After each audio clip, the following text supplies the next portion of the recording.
এই কয়দিনে রাস্তায় বের হলেই মনে হয় গরমটা যেন গায়ে আগুন লাগিয়ে দিচ্ছে, তাই না? আমরা অনেকেই বলি, আরে গরম তো হতেই পারে, কিন্তু আমরা কি বুঝতে পারি এই গরমটা এখন কতটা ভয়ঙ্কর হয়ে উঠছে? Hello everyone, this is Shahed, A second year medical student of Tangail medical college. আজকে আমি তোমাদেরকে বলবো এই গরমের পিছনে লুকিয়ে থাকা এক বিপজ্জনক জিনিসের কথা, যেটার নাম হলো হিট স্ট্রোক। জানাবো কিভাবে আপনি নিজেকে ও আপনার পরিবারকে বাঁচাতে পারেন এই ভয়ঙ্কর গরম থেকে। তো চলুন শুরু করা যাক।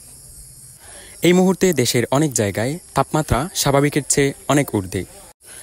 আর শুধু তাপমাত্রাই না, গরমের যে অনুভব আমরা করি, যেটাকে বলে হিট ইন্ডেক্স, সেটাও ভয়ঙ্কর রকমের বেড়ে গেছে।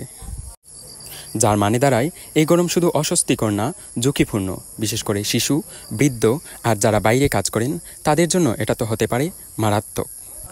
আর যেটার পরিণতিতে হতে পারে হিট স্ট্রোক। হিট স্ট্রোক হচ্ছে এমন একটি অবস্থা যেখানে শরীরের তাপমাত্রা 104 ডিগ্রি ফারেনহাইট বা তারও বেশি হয়ে যায়, ঘাম বন্ধ হয়ে যায়, শরীর ঠান্ডা হতে পারে না, একসময় মস্তিষ্ক, হৃৎপিণ্ড, কিডনি সব অঙ্গ বিপর্যস্ত হয়ে পড়ে। আর এটা কোনো সাধারণ অসুস্থতা না, ঠিকমতো ব্যবস্থা না নিলে জীবন নাশও হতে পারে। তো ফার্স্টেই আমরা হিট স্ট্রোকের লক্ষণগুলো জেনে নিই। হঠাৎ প্রচণ্ড মাথা ঘোরা, বমি বমি ভাব বা বমি হওয়া, শরীর অস্বাভাবিক গরম হয়ে যাওয়া, ঘাম বন্ধ হয়ে যাওয়া, চেহারায় বিভ্রান্তি, কথাবার্তায় অস্বাভাবিকতা, খিঁচুনি বা অজ্ঞান হয়ে যাওয়া। আর এই গরমে এসব লক্ষণ দেখা গেলেই সতর্ক হতে হবে, একটা মুহূর্ত দেরি করা যাবে না।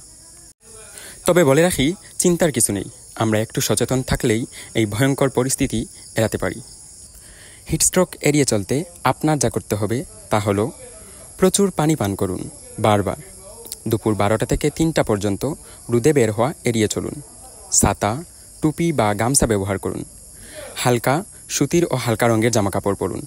ভারী খাবার কম খান, ফলমূল ও ঠান্ডা খাবার খান। বাচ্চা ও বৃদ্ধদের রোদে একা বের হতে দেবেন না। আরেকটা গুরুত্বপূর্ণ কথা হলো, আপনার সামনে যদি কেউ হিট স্ট্রোকে পড়ে তাহলে কি করবেন? যদি দেখেন কেউ হিট স্ট্রোকে আক্রান্ত হয়েছে, 1, তাকে ছায়ায় বা ঠান্ডা জায়গায় নিয়ে যান। শরীরের জামা খুলে ঠান্ডা পানি বা ভেজা তোয়ালে দিয়ে শরীর মুছুন। তাকে বাতাস দিন, ফ্যান বা হাত পাখা যাই তাকে।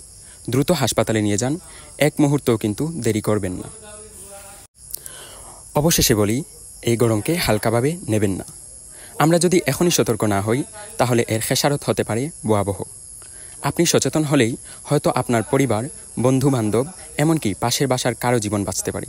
তাই দয়া করে আজকের কথাগুলো সবাইকে জানিয়ে দিন, শেয়ার করুন, বলুন, সচেতন করুন। ধন্যবাদ সবাইকে।